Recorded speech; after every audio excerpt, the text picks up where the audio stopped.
We enter week 2 of the playoffs.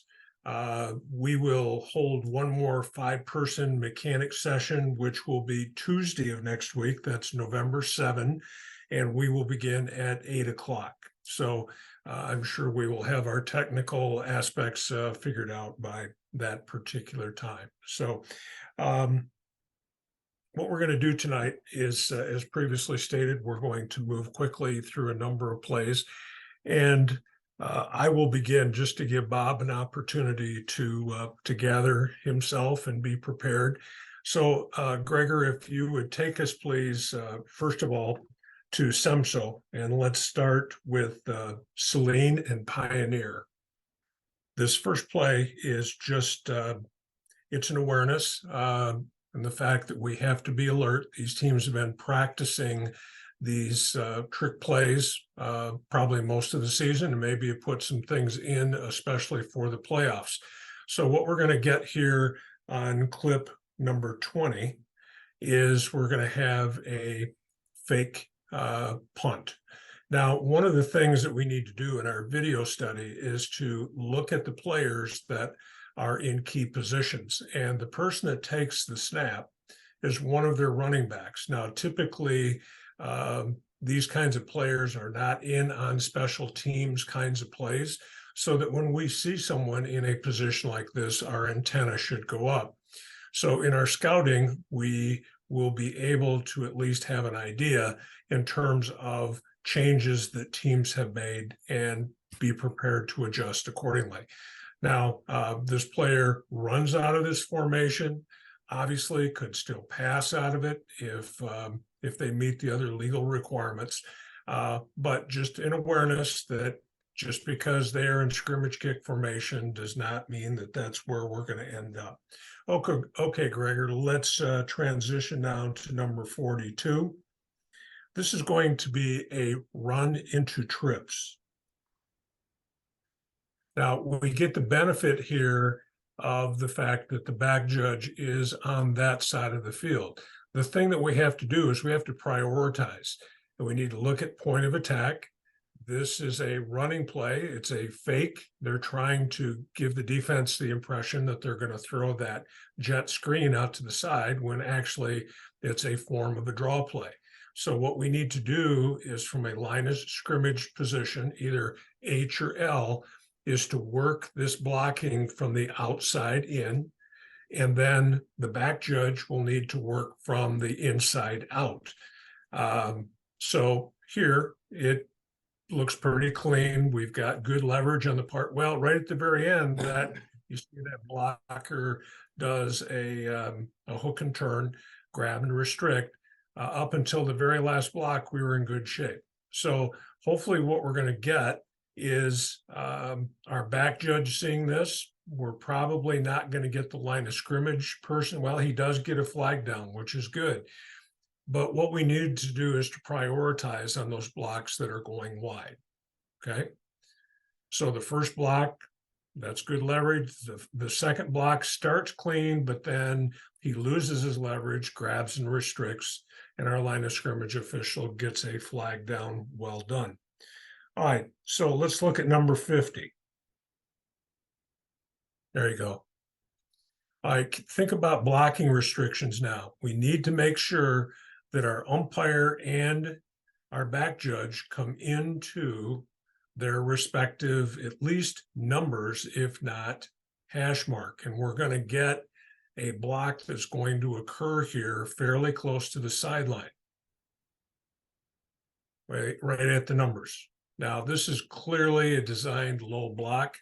It's something that either our back judge or our umpire will have to pick up depending on which side of the field that you align yourself.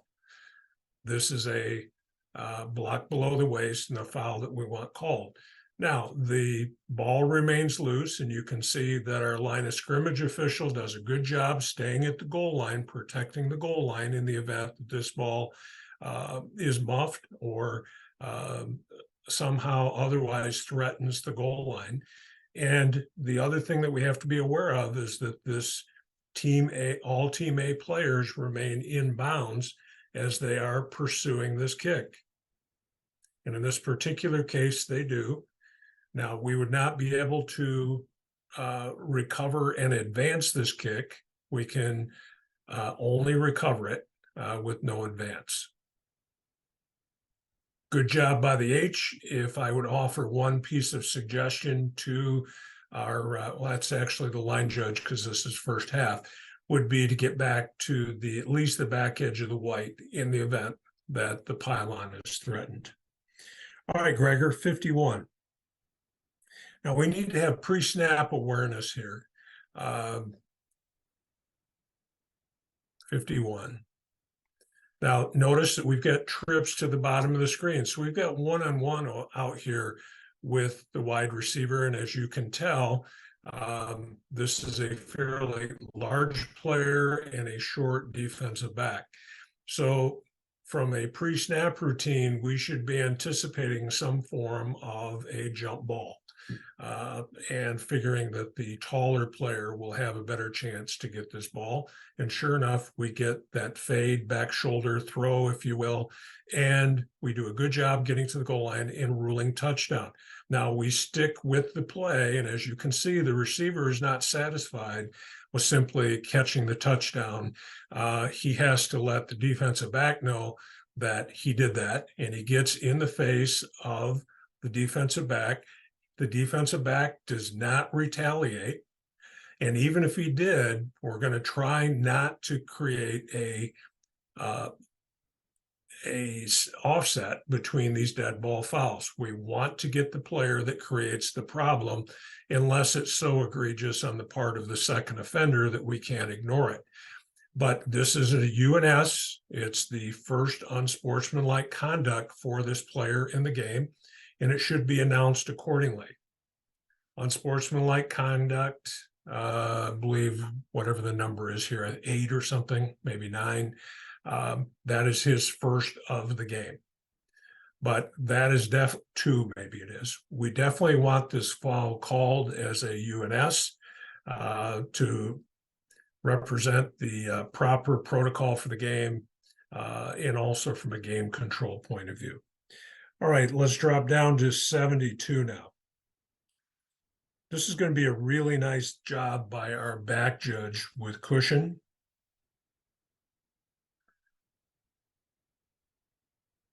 See, he's well back. He's probably 10, maybe a little more yards deep. Nice position. Distance is our friend here. We want to make sure that we have our goal line covered, which he does. And then he stops and watches the players and allows the umpire to come down and spot the ball with forward progress coming from one or both of the wing officials. So well handled by the back judge, and you can see the line of scrimmage official is coming down at the top of the screen. Nice job. All right, let's drop down to number 91. This is going to be a good no call for a block in the back. However, we're going to miss a blindside block. The player at the bottom of the screen, you can see he maintained contact with his opponent. If you run that back, he maintains contact with the opponent. So we don't have chase mode. So we will give him the benefit of the doubt in terms of side blocks. So there's not a problem with this block. However, this return develops, and as you can see, we're going to get this player out of phase, going in the opposite direction of his opponent, come in and deliver a blow. We've got to get that called, and that's probably going to have to come from the short wing, just on the basis of the traffic that is ahead of the back judge. Now, maybe the back judge can transition to this, but this is a foul that we need to get called, and probably, well, it might come from the back judge. 2 flags would be better than none on a play like this, but it's a foul that we just absolutely have to get from a game control and a safety point of view. All right, now what the runner does, I don't have a big problem with that. You know, he doesn't do anything too crazy. It's not like he does the Deion Sanders dance and anything like that. He touches his helmet. At best, that's a talk to. but let's not trouble. That's just a really happy player, and hopefully he finds some teammates to celebrate when he gets to the end zone. All right, let's go to 103. This is going to be a good back judge transition to the blocks on this particular punt. Now, one of the reasons why we want our back judge to keep his distance is to make sure that we're not in scramble mode trying to get out of the way. We need to have the room to move, and with distance being our friend, it will give us the opportunity to look at multiple blocks. So the blocks are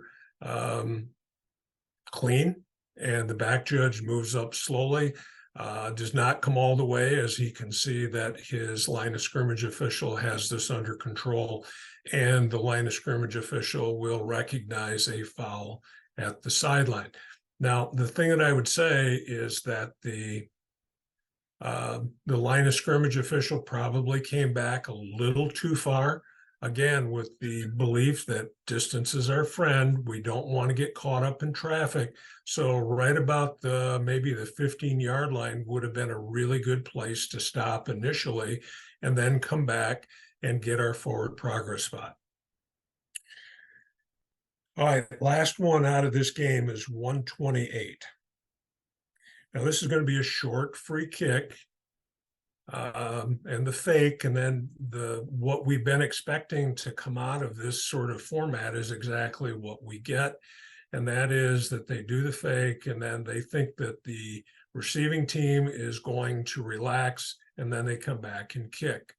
So we just need to be alert to that. We need to hold them, of course, to the important standard of staying behind the restraining line so that we don't have an encroachment. Unfortunately, we got to shut that down if it is an encroachment foul by Federation rules, and then we'll have to do it all over again. All right, we need to make sure that we finish this all the way to the end. Let's not leave this too quickly. Finish this play.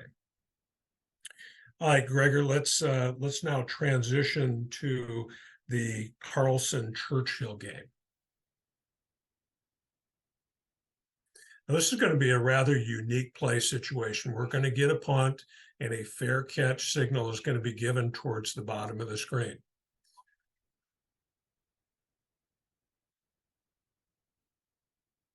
Now, there's a little bit of a bobble there, and the Team A player comes in and contests for that loose ball.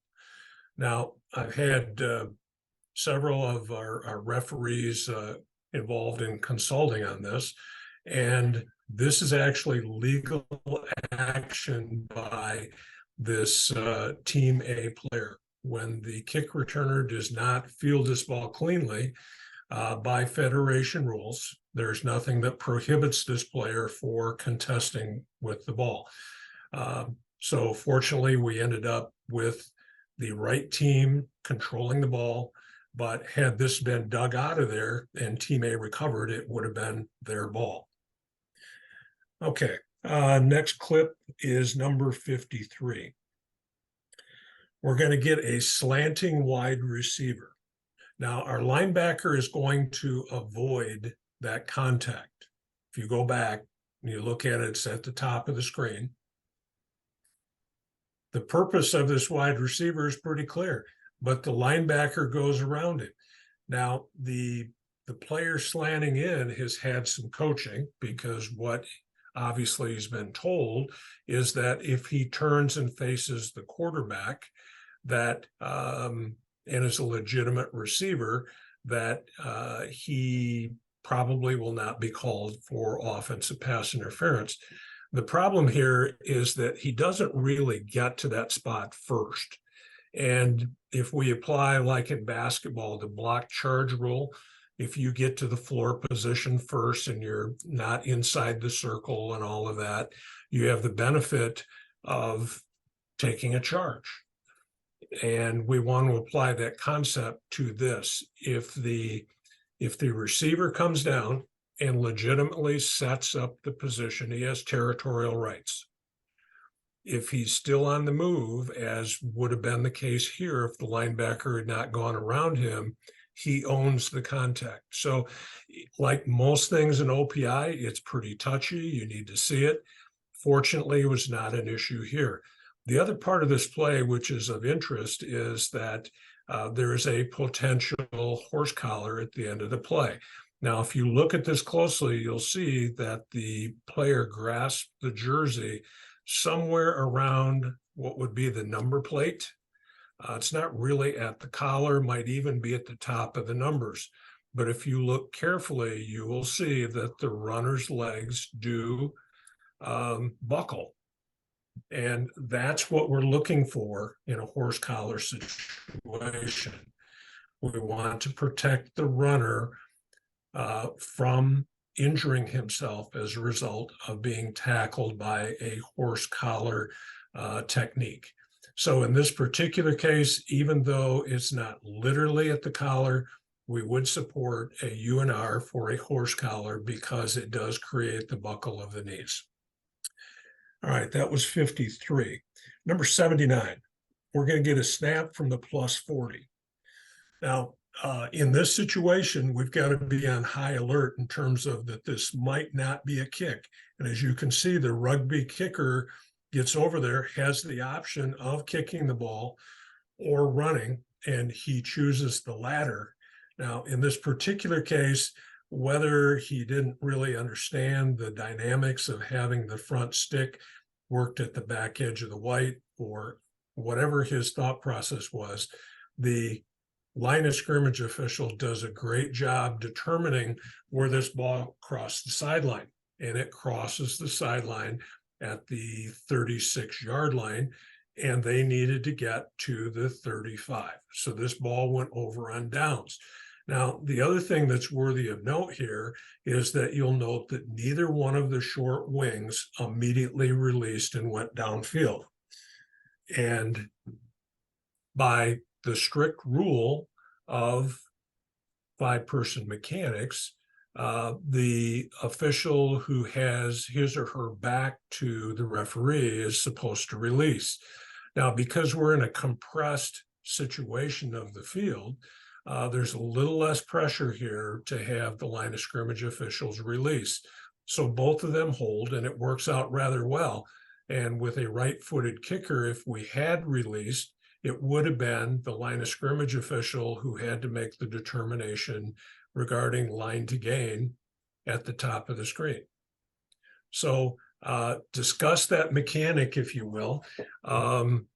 Releasing as soon as that kick is off the foot and you can see that the kick is going to cross the line. Probably if we hustle is going to get us a fair distance down the field to help us cover that play. All right, 79. The next one here, Gregor, is 104. And we're going to get a really, really nice job on goal line pylon coordination. So we're going to get a play that's going to go to the right of the screen. We got a double move by the receiver. You know, the defensive back took the bait. Now, the short wing was pinned at the line of scrimmage, could not leave immediately until this play developed. Now, he does release and starts moving downfield under control. He is going to have the first responsibility, obviously, for the sideline. So the back judge does a really nice job staying right on the goal line. It's not important that you move over to the hash mark. In fact, distance being our friend, probably a little bit advantageous to have that extra distance. The back judge is aware that the runner got the ball inside the pylon just based on where he is. What he wants to do is to confirm with the short wing that the runner did not step out of bounds before he got to that particular point. And as you can see, we get fairly close to the sideline before he goes into the end zone. So good job coordinating the goal line here. This is a very, very difficult play in five-person mechanics. If we have a deep wing, we're going to have someone right at the goal line that's going to be able to make a determination in terms of what happens at the pylon.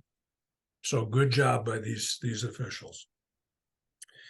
All right, number 115. This is going to be a short kick. Now, we know that every time we have a free kick, we're going to treat it as a short kick until it's kicked deep, and then we're going to perform the normal mechanics. So we should never be legitimately able to say that we were surprised on a short kick. In this particular case, a short kick was not called for by time, score, and situation. Consequently, we did not have 4 in the box. But we still have the responsibilities of getting everything, such as the restraining lines, early blocks, fair catches, et cetera, et cetera, et cetera. So we have all of the duties, we just have fewer officials to perform those. And what you're going to see here is that we're going to get an illegal touch, and the back judge puts a flag down at the 49-yard line, which is proper. He doesn't try to wing it all the way in there to the spot. He drops it at the corresponding yard line and continues to officiate. Also note here that there's some early blocking that takes place. So even without the early touch, we have another problem for Team A, that they were blocking opponents before they were eligible to touch. So both of our people that are up front, the umpire and the back judge, essentially have to divide up the duties and be aware that we might have a short kick and then make decisions to the best of their ability. And we do really a pretty nice job here being shorthanded on this particular play. You can see the block happens at about the 48, which is beyond the restraining line. The problem is the ball is not yet to the restraining line. So that block right in the center of the field is a foul. And because it's above the waist, it's not going to be a 15-yard foul. It would be a 5-yard foul. Check me on that. Is it 5 or 15? Anyway, we're going to go with 5 until someone puts something different into the chat. All right. Hey, Rich, just to let you know, it's a 10-yard penalty. All right, there you go. 10 yards for that early block by Team A. Thank you. All right, let's go to 153. We're going to look at 2 catch, no catch situations. Obviously, fewer officials out there, so we got to put our thinking caps together and come to decisions on these plays. Now, the first one should be fairly obvious, that this runner's not had a chance to put this ball away. If we look at it in real time, you'll see he comes down and it gets stripped out of there as he's trying to bring it down. Okay, so good play by the defensive player, incomplete pass. Did not complete the process of the catch. All right, now transition to the next one. It's a similar play, but we're going to have different circumstances. In this particular case, we're going to get a catch when we get to it here. It's a jump ball type of situation. Now, the reason why this is a catch is that the receiver has the opportunity to put this ball away, and it takes the defensive player spinning him around about 360 degrees. Well, yeah, about 360 degrees before this ball gets pulled out of there. So obviously firm control by the receiver and just good strength on the part of that defensive player to rip it out of there. But there's a subtle difference between the two that we just looked at. The first one, the defensive player ripped it out of there almost immediately. In the second one, the offensive player completed the process of the catch, had firm control, and then the defensive player ripped it out of his hands. Close, but different outcomes. Interesting that I have a number of kick plays also. There's a spread out field with only 5 of us, so there's tends to be a lot going on to see and to be able to keep an eye on. So we're on the first play 27. If we just let that go, we're going to have a fair catch signal, but no catch. And just to point out something that's come up that we've all seen on Saturday football recently, where the receiver is pointing at the ball. We're okay with that. He's not giving any waving signal. So there's no invalid fair catch here. He's allowed to just point at the ball. Other than that, there's not really much here going on in the play. It's typical with a lot of high school plays. The ball gets up in the air, hits the ground, kicking team touches it, and then just put it down and away we go. But other than that pointing, we're okay. So the next play, I actually skipped. This is just a zoomed in version. There we go.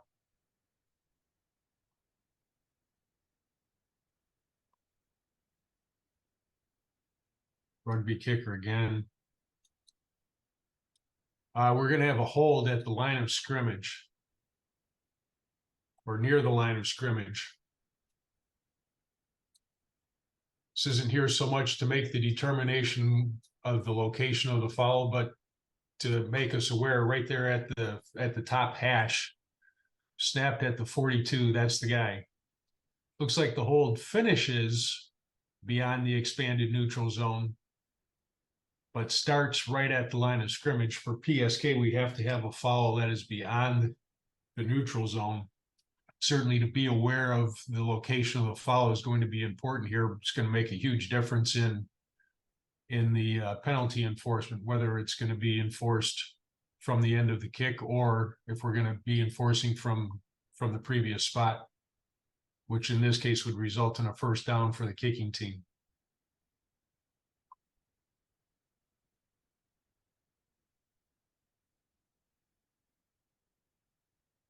Come on.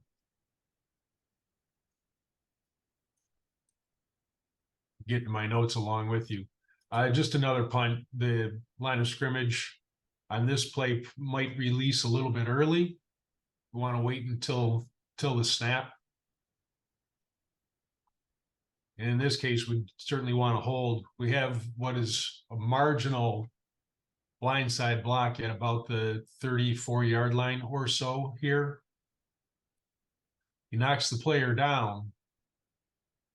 Rich, I'll let you tell us whether that's enough force. He knocks him down, but it's not a blow-up block, but it is from the blind side.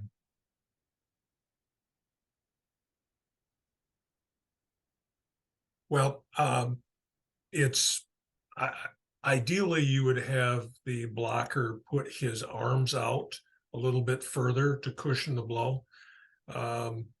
In that particular case, it probably qualifies under the rule of a blindside block. I think we get a flag here too on it. Yeah, we did. I think being out in the wide open space like that we're probably better served by having this foul than passing. Again, if the blocker would only put his hands out in front of him, he would be absolved from a foul in this situation. The next play really is a bit of a contrast in what is a blindside block. If you pause it here, take it back to the snap, the back judge is going to be looking at this. Actually, we have a tight end on the left. And it's play 10, so that actually in high school, the head linesman's on the chains in the first half, so the back judge would be on this slot receiver anyways. When the guy goes in motion, whether it's the first half or second half, the back judge will have eyes on this slot receiver and keep eyes on him, because as soon as he doesn't release upfield, he's blocking down, and radar should be up for blindside block. That receiver gets his hands out in front of him, so we're not going to have a foul for an illegal blindside block. Got his hands up, executed the block pretty well. Nice play. Just reminder mechanics, the back judge inside the 15-yard line is going to start on the end line with a run up the middle. We're going to want to try to find a way to get our line of scrimmage guys to the goal line here. When the play goes to one side or the other, the backside official will get to the goal line and the front side will follow the play. But when it goes right up the middle, we're going to want to try to. This would be a all the way to- situation, excuse me, Bob, this would be a good situation if you have 0-2-0, just to remind everyone where the back judge is. You know, I'm starting on the end line, which should clue our line of scrimmage officials that they have greater responsibility for the goal line. Next. We can pause it right here. And Gregor, if we can go slow motion on those two players moving to the line of scrimmage, and then we'll pause it right after they get to the line of scrimmage. We can see that the center has clearly started his snap. So we're going to get some argument from the coach that either they were offside or they were hurdling. Line of scrimmage guys obviously are in pretty good position right on the 3-yard line, so they can tell whether those two guys have crossed. The line of scrimmage guys will have no clue whether they have hurdled the line, but you have a back judge and an umpire here who at the snap still should be looking at the action at the line of scrimmage. So back judge and umpire, in 7-man, we have side judge and umpire that are in there looking. With 5-person, our back judge and umpire are still looking at that line play and be able to answer the questions for the coaches that you can see down here on this sideline. They have questions, to put it mildly.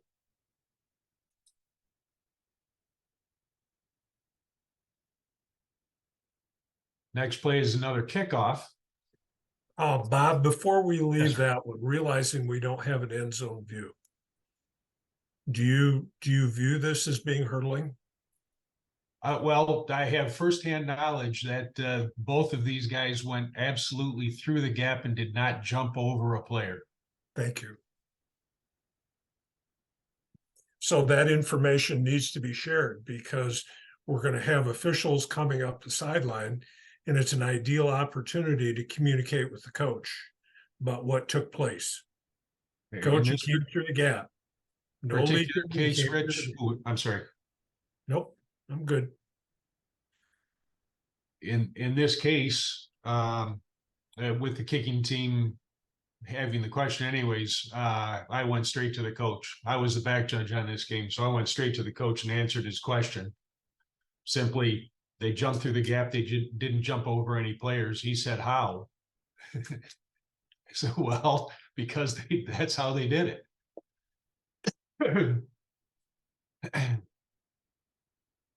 At least he understood what the ruling was. Whether he agreed with it or not, I can't help.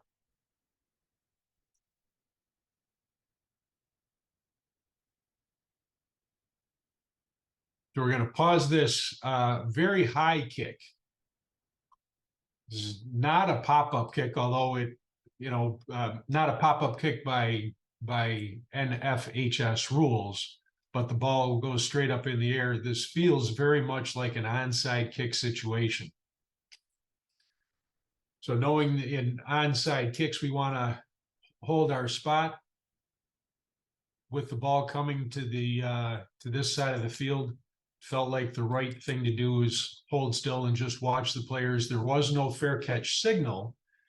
And the contact to this receiver is after he had already touched the ball. Line of scrimmage had good view. Back judge had good view.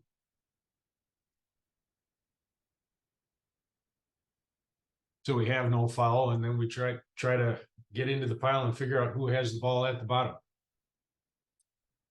Bob, even though there isn't a fair catch signal, can you speak to the restrictions of Team A and the rights of Team B? Team B still has an opportunity to catch the ball. In this particular case, I think he's got at least, well, he's touched the ball. I don't actually remember whether the ball went through his hands or if he caught it, but he was contacted after he had touched the ball. So it is legal for the kicking team to make contact with the player who has not given a fair catch signal. Had he given a fair catch signal, then they're restricted from making any contact to that player until after the ball is either on the ground or after he's caught it and the play is over, and then they still can't hit him. Team B must be given an unimpeded opportunity to field the ball on the fly. Once it hits the ground, all bets are off. But until then, it's the responsibility of Team A to stay out of any player's plane or path to get to the ball. Here, it appears that, I don't know whether he muffed it or not, but he did have an unimpeded opportunity, and then the rest is history. And who ended up with the ball, Bob? I think the kicking team did. Yeah. And of course, the Team B player could have signaled for a fair catch, and then not only does he have an unimpeded opportunity to catch the ball, but he also has the protection of not being tackled. There was another kick in this game similar to that, where that player chose to give a fair catch signal wisely and did catch the ball. I don't think I put that in this playlist.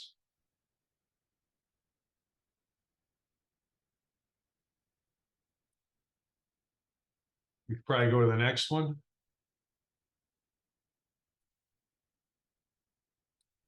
Line of scrimmage in back judge coordination here. Rich talked about one of the plays earlier. In this case, we have basically a straight drop back pass. Both line of scrimmage officials should be able to read that this is going to be a longer pass relatively early in the development of this play. It's okay.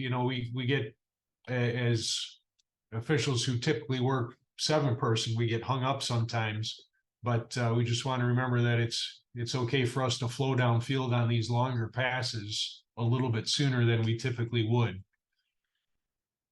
And then back judge, stay deep and keep an eye on dead ball stuff. Probably be a good idea to just stand back there, but there's no reason even to come in for the ball because we're not doing anything with it till the umpire puts it down anyways. So wait for the umpire and line of scrimmage guys and referee to get in position, and they'll handle placing the ball.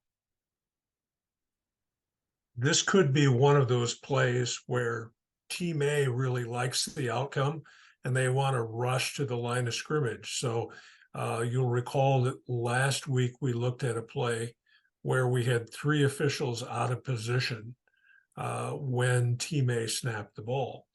So the back judge needs to stay out of this and make sure that he will be in position to work the next snap.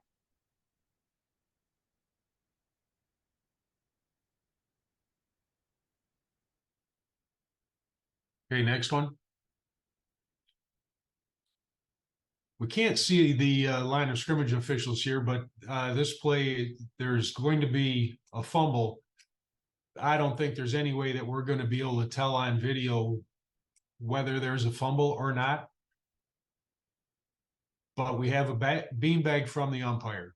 And with this pile of players, he's probably the only one, maybe the back judge, depending on where he's standing here. We don't see him in the video, may have a chance to see that there's a fumble here.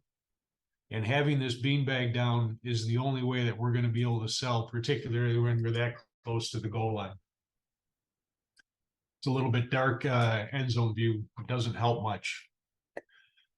Well, it's important to note, though, that while the umpire puts a beanbag down, he puts the beanbag down in the end zone, which, while, yes, it's good that he recognizes that the ball is loose, we need to get that beanbag out into the field of play.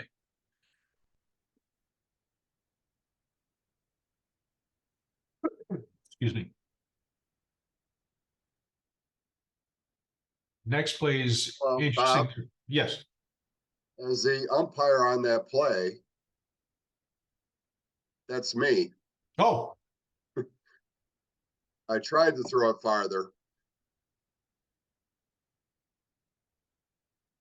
had guys in the way. Well, even if we put it out at an angle, first of all, Bob, I'm glad you put a beanbag down because, as Bob said, the other Bob said, it gives legitimacy to the fact that it is a fumble. The better scenario would be, even if you have to put the bag out to your left or your right, would be that it ends up in the field of play. That's really the point. Thanks, Rich. Interesting play here. We're snapping from about the 9.5 yard line, with the 9 yard line being the line to gain. So the line of scrimmage officials have two lines that we really have to deal with. At the snap, we're going to move that half yard to the 9. And then with the play coming wide, play side official will let the ball pass, and the backside will go to the goal line. Referee's going to have eyes on this snap to know whether that quarterback controlled the ball while he had his knee on the ground.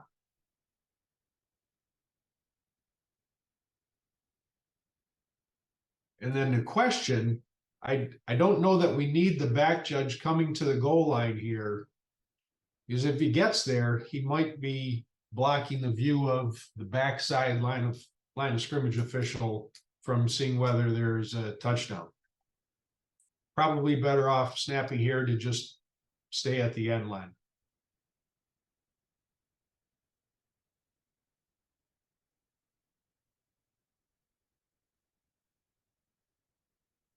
You know, typically if we're snapping closer to the goal line of scrimmage officials will go to the goal line, but with the line to gain being only a half yard forward, just take that half step and then pause. Excuse me.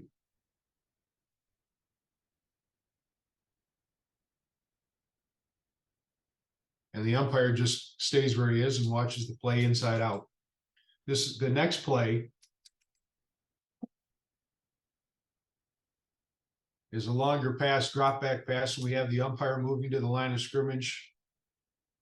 He's actually the one who gets a flag for face mask on this quarterback.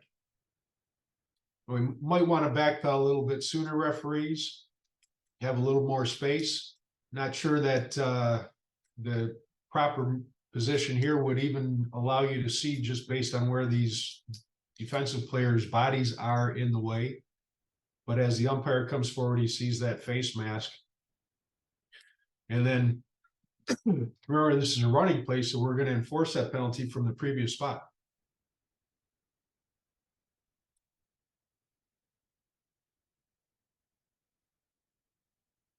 Oh, Rich, did I not put?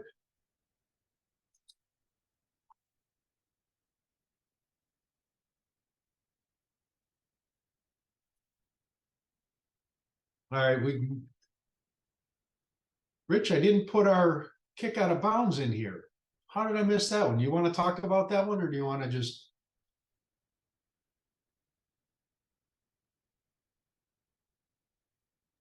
Why don't you talk it through, even though we don't have video? Okay, we had a kick that was opening kick of the second half. Not an onside kick, but somewhat of, let me give you just a little bit longer than a typical squid kick. Bouncing around between the numbers and the sideline. That was potentially touched by a receiving team player, although ruled to not have been touched by the receiving team. As the ball gets close to the sideline, kicking team player touches the ball inbounds as he's trying to recover it, diving for it really, slides out of bounds before he gains possession.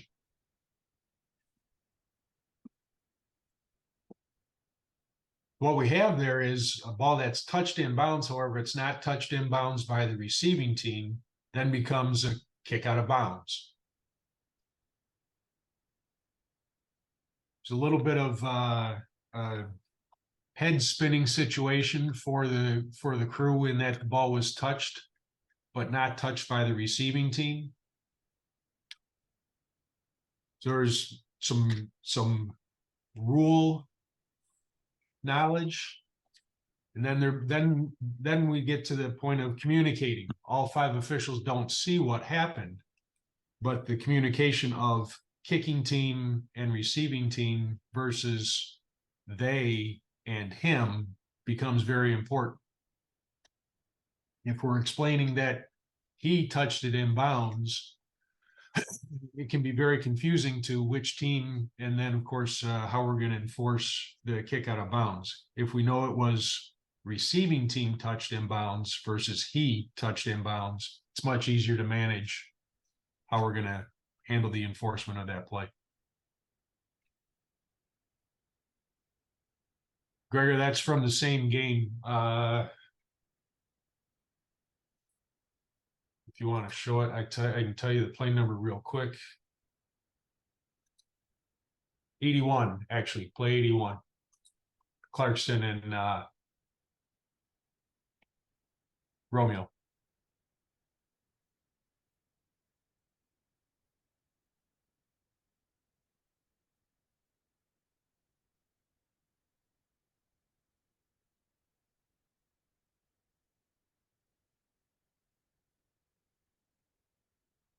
The ball scoots past that player at the 25. Touched by him, being kicking team.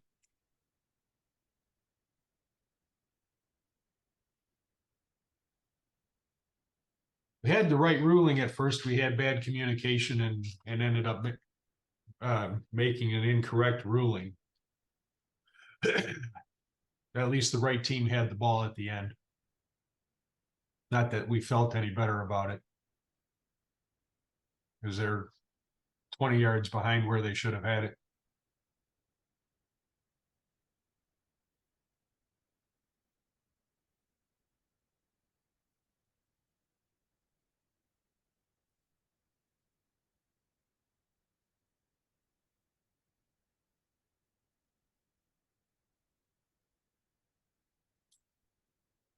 Good, Rich?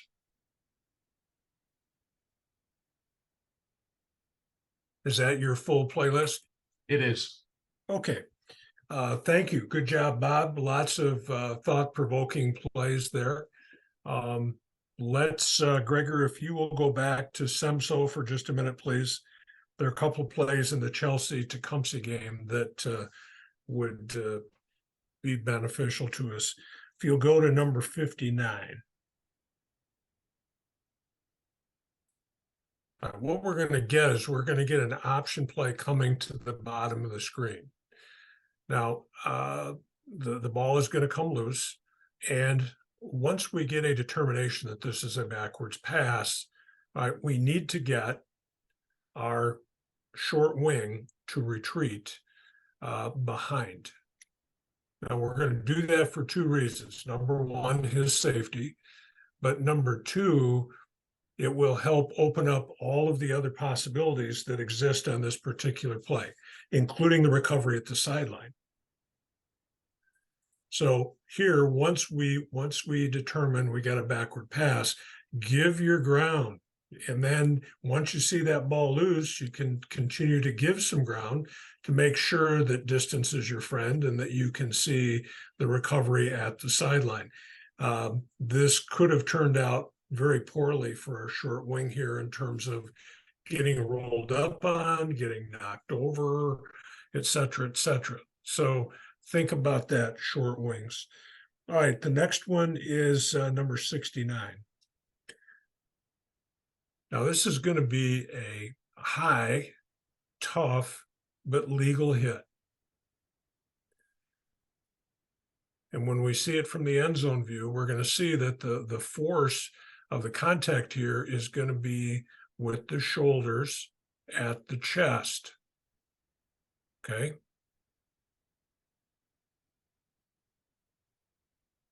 Now that you might get the oohs and the ahs and people wanting targeting, but we just don't have an indicator of targeting here.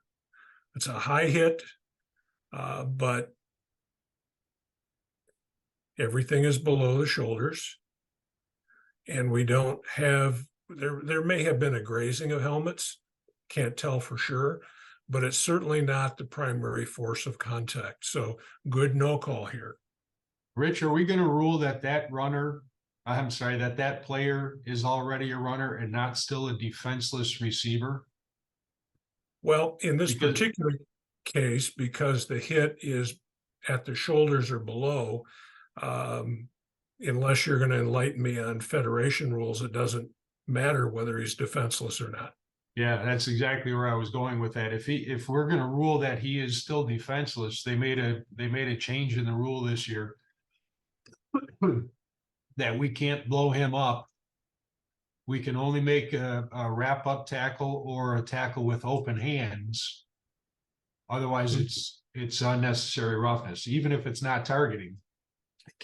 Now he's right on the edge, and that's why I'm asking if he's a runner. Well, That's I a fine hit. would say he's not had a chance to really be in a position to defend himself. So in regard with what you just told us, this probably should have been a UNR then. Because I don't see where he's had the chance to really get his bearings to be able to fend off that hit. You agree? I do.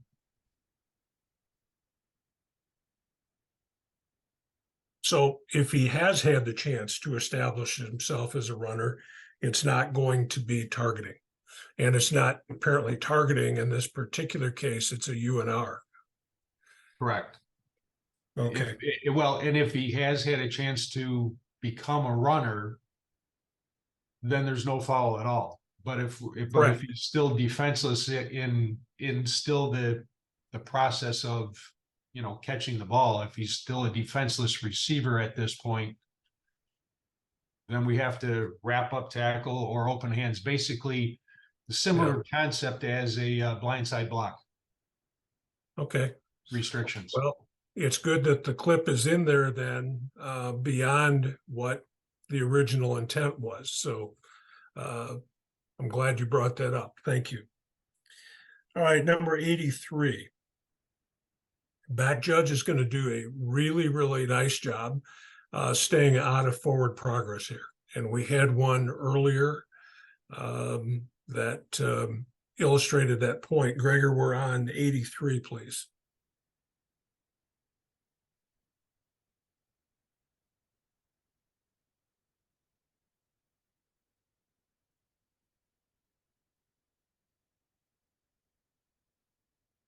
Back judge is on the goal line. He holds his position, stops the clock, and lets the line of scrimmage officials come down and take the forward progress spot, the umpire to spot the ball.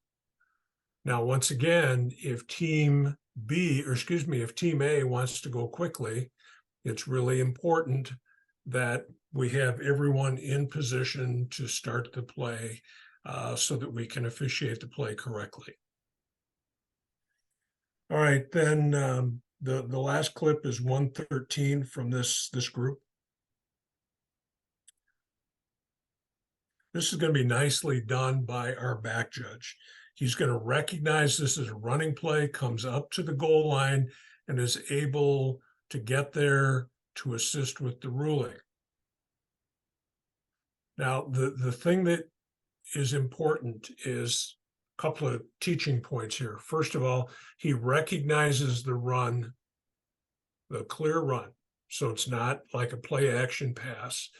It's a running play, and then he fully commits to getting up to the goal line. You need to apply your own judgment in terms of your foot speed to get to the goal line. If you can't get to the goal line, then you're better off staying right where you are. The other thing that the back judge does here very well is that he continues to officiate at the point of attack, as opposed to just simply running like dead sprint to get to a spot at the goal line. The other thing that would be worthy of note is that this runner is going to come pretty much right up, ends up being right in the middle of the field. And you can see that he backs up away from where the runner is going to come into the end zone. So well done by the back judge. All right, we are just a little bit after 8. There are a couple of plays, Gregor, from West Michigan that I'd like to get to, and then we'll wrap for the night with a couple of comments.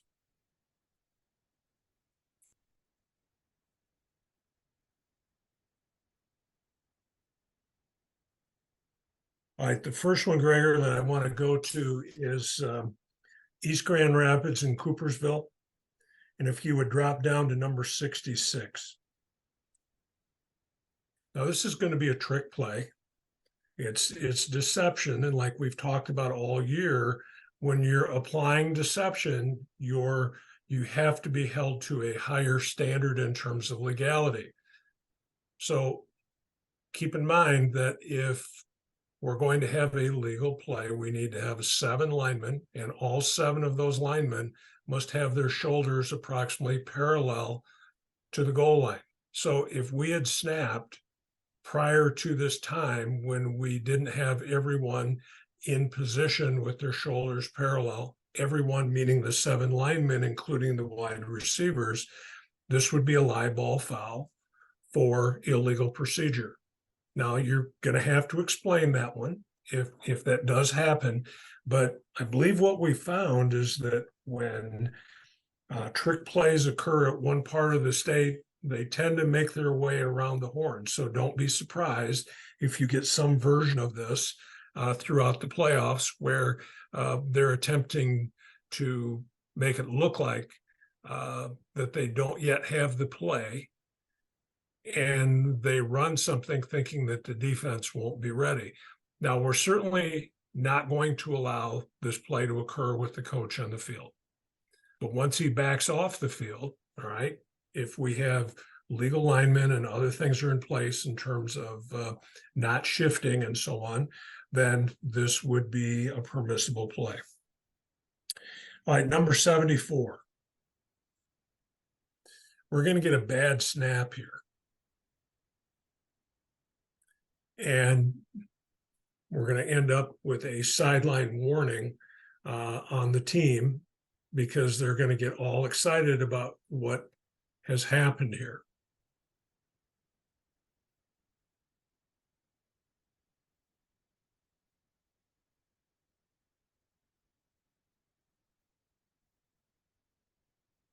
See, we got people out on the field. Coaches are out on the field. The ball is still live. That should be a sideline warning. All right, number 81. We haven't had a quality foul play yet tonight. So let's make sure that we keep this ever mindful in our preparation. And that is that we're looking for intent to impede as it relates to DPI that is visible, material, take something away. And what we're going to get here is a good no call for DPI.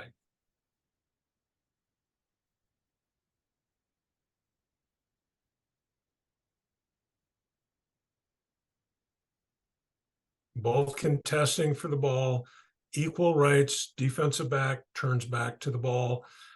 We get it knocked out of there. So good job by the crew. And this is one of those, like we had a play last week where the back judge essentially has to go sideline to sideline in terms of making decisions such as this one. Now, we may get some support from the short wing at the bottom of the screen, but for the most part, the back judge is going to call the ball on something like that. All right, last one is 117. Bob mentioned with a little different vernacular, the aspect of mid-range kicks.